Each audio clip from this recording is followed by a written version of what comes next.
Eto na naman tayo sa mga kababayan nating pasaway. Yung mga nag-a-abroad tapos biglang uuwi. Akala ba nila yung pag-a-abroad sasakay ka lang ng bus tapos uuwi ka na ng Pilipinas? Ganun ba kadali yun? Si kabayan, ganito yung problema niya. 2 months pa lang siya dito sa Saudi Arabia. Tapos biglang naisip niya na uuwi na siya at mag-vlog na lang siya. Gusto mo palang mag-vlog na lang, bakit ka pa nag-abroad? Ano yun? Gusto mo lang maka-content dito? Wala ka namang i-content eh, puro dingding. Kita mo yung vlog ko, puro dingding. Puro four walls. Hindi ko nga mai-content yung sala namin. Tapos yun pala yung plano mo, mag-vlog. Di sana wag hindi ka na nag-abroad. Eto na naman tayo sa mga kababayan nating pasaway. Yung mga nag-a-abroad tapos biglang uuwi. Akala ba nila yung pag-a-abroad sasakay ka lang ng bus tapos uuwi ka na ng Pilipinas? Ganun ba kadali yun? Si kabayan, ganito yung problema niya. 2 months pa lang siya dito sa Saudi Arabia. Tapos biglang naisip niya na uuwi na siya at mag-vlog na lang siya. Gusto mo palang mag-vlog na lang, bakit ka pa nag-abroad? Ano yun? Gusto mo lang maka-content dito? Wala ka namang i-content eh, puro dingding. Kita mo yung vlog ko, puro dingding. Puro four walls. Hindi ko nga mai-content yung sala namin. Tapos yun pala yung plano mo, mag-vlog.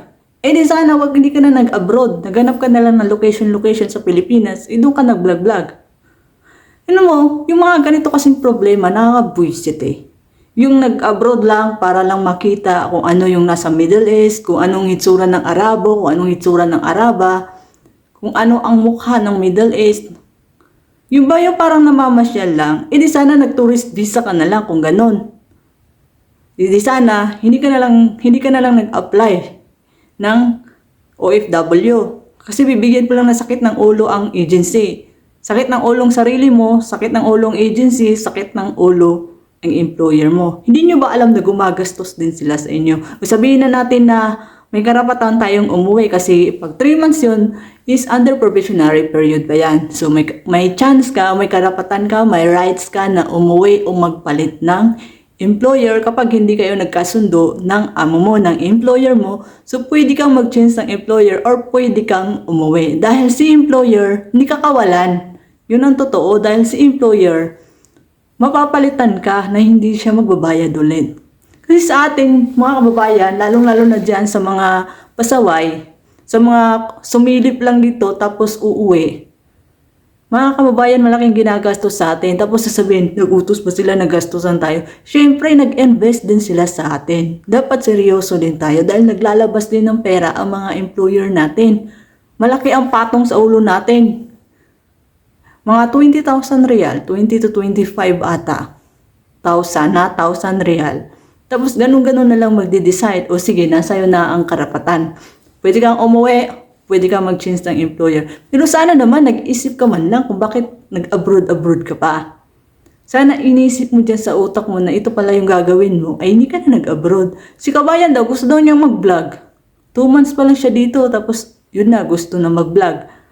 Tapos gusto nang umuwi kasi mag-vlog na lang. Gusto mo palang maging vlogger.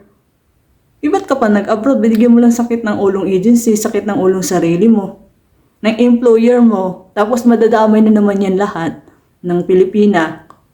Kasi akala nila lahat pare-parehas ng utak. Ay, hindi ko talaga maintindihan.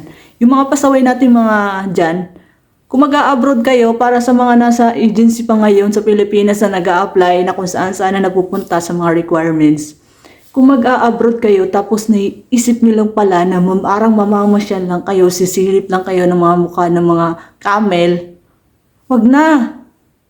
Nagsasayang lang kayo ng effort, mahirap kayo mag-apply. Marami kang pagdadaanan pag mag-a-apply ka. Ang pinakamabigat yan yung medical.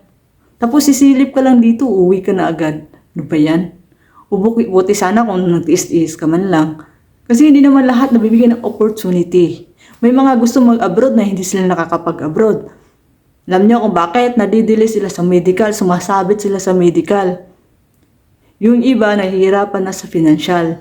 Tapos yung mga mabilis lang nakalusot, yung mga healthy ko, no, sarap pagdadagukan sa bunbunan, sila pa yung nabibigyan ng pagkakataon na nandito, na hindi naman pala disturbing, dahil hindi kaya.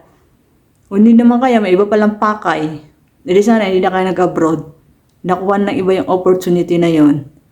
Grabe yung nung nakita ko to. Sabi ko na bago mag-abroad, mag-isip ng ilang beses. Dahil hindi ka lang sasakay ng bus, tapos uuwi ka ng Pilipinas. Hindi ganon yon. Kung nasa iyo yung karapatan, nasa iyo naman talaga, 1 to 3 months pwede ka nang umuwi. Sana nag-isip-isip ka, hindi ka na lang tumuloy. Ano yung sumakay ka lang ng eroplano, nagpa-experience. Pagsakay ng eroplano, back and forth, tapos in-experience mo rin paano magnakaw ng kumot. Para may souvenir ka kuno. Hindi naman niya pinamimigay ng souvenir ang kumot. Oy! Kaya kayo dyan mga kababayan, kung mag-abroad kayo, please wag kayong pasaway. Kung mag-abroad kayo, mag-isip kayo, wag kayong parang mamamasyal lang, tapos uuwi.